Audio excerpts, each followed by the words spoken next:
Over the past couple weeks, we've had a lot of things going on and a lot of things that we don't quite understand what's going on. But there is one thing that we do know for sure, and that it is God is in the heavens, and He does all that He pleases. We know that our God is sovereign, and He reigns and rules on high. So none of this is a surprise to Him. One of the things that I wanted to do for us as a congregation, and even for your casual passerby, is just kind of give a few words of encouragement to us, from us, to help in this time, because I know that as we spend time in our homes and things are out of the ordinary and normal, we're going to start struggling with feelings of frustration and even maybe depression. And so my encouragement to us is to get into the Word, and one of the places that I have found great encouragement in this time is in the Psalms, and Psalm 92 in particular. So if you have your Bible, grab your copy of the Scriptures, and we're going to just look at the first 4 verses to give us a little bit of encouragement in this time, and a time that is difficult, but we can rejoice nonetheless. So let's look into it. Psalm 92, verses 1 through 4. It is good to give thanks to the Lord, to sing praises to your name, O Most High, to declare your steadfast love in the morning and your faithfulness by night, to the music of the lute and the harp, to the melody of the lyre. For you, O Lord, have made me glad by your work. At the work of your hands I sing for joy.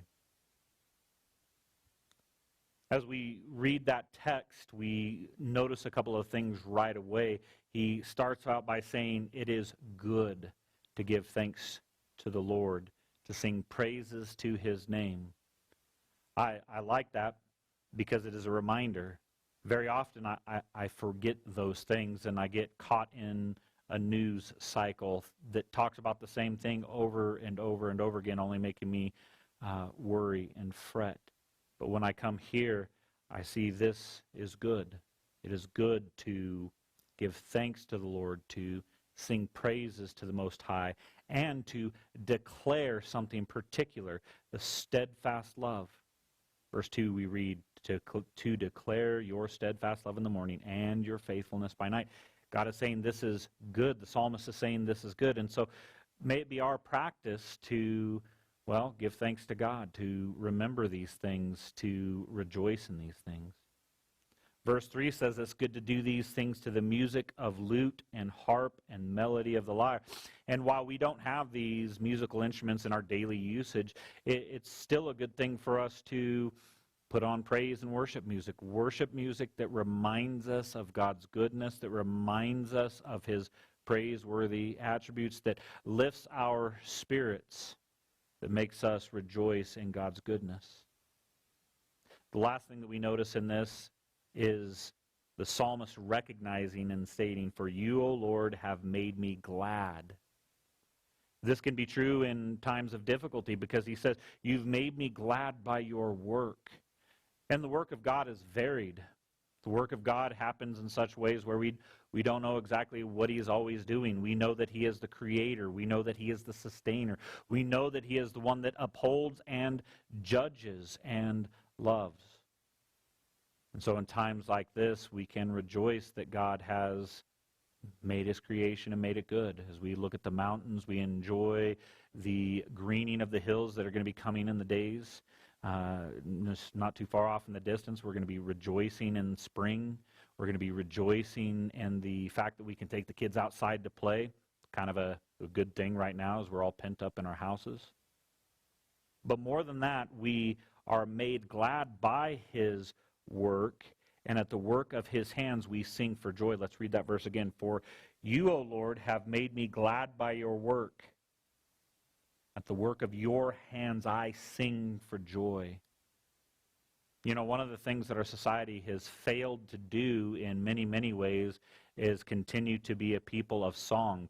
We like to listen to music, but we don't often sing. And it's one thing to hear music, but it is yet another to sing. And so I encourage you to take the time to sing. It might be just singing along with the radio. It might be singing to your favorite worship band or group.